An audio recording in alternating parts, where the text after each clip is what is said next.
Hello friends, welcome back to my YouTube channel.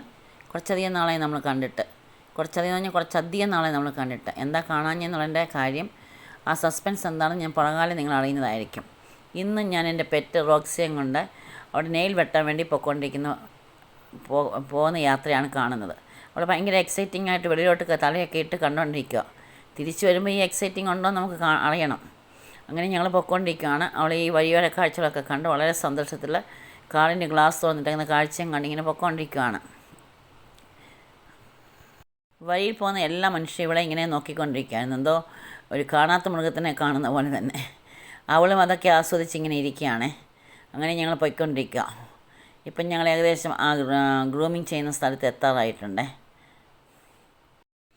ഇവർക്ക് 1.5 വയസ്സായി. എൻ്റെ ഫ്രണ്ട്സൊക്കെയാണ് ചോദിച്ചാൽ നമുക്ക് എത്ര വയസ്സായി. നമുക്ക് 1.5 വയസ്സായിട്ടുണ്ട്. അവളെ അങ്ങനെ ഞങ്ങൾ നെയിൽ വെട്ടാൻ കൊണ്ടുപോയിക്കൊണ്ടിരിക്കുകയാണ്.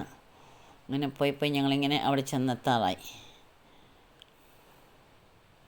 അവിടെ ചെന്നെത്തിക്കഴിഞ്ഞ് അവർ മാസ്ക് വെച്ച് അവൾക്ക് പേടിയാണ്. പക്ഷേ ഇവിടെ അങ്ങനെ വലിയ പ്രശ്നക്കാരിയൊന്നും അല്ല. പക്ഷേ മനുഷ്യനല്ലേ, അവൾക്ക് പേടിയുണ്ടല്ലോ. അങ്ങനെ മാസ്ക് ഇടുന്നതിന് ബഹളത്തിലാണ്.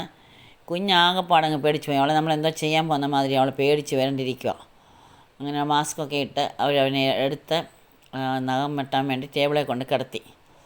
ഭയങ്കര കരച്ചിലും ബഹളവും. എനിക്ക് കണ്ടിട്ട് ചങ്ക് പൊട്ടുന്ന മാതിരി തോന്നി. നഖമേ വെട്ടണ്ടായിരുന്നു എന്ന് ഞങ്ങൾക്ക് തോന്നിപ്പോയി. അത്ര വലിയ പ്രശ്നമായിരുന്നു.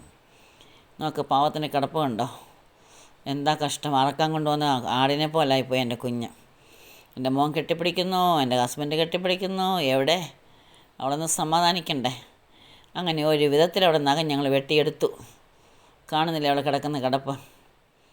കരഞ്ഞുകൊണ്ടായിരിക്കുന്നത്. ഭയങ്കര സങ്കടമാണ്. നഖം വെട്ടുന്ന സങ്കടമല്ല, എന്തോ അവളെ കൊല്ലാൻ കൊണ്ടുവന്ന പേടിയാണ് അവൾക്കുള്ളത്.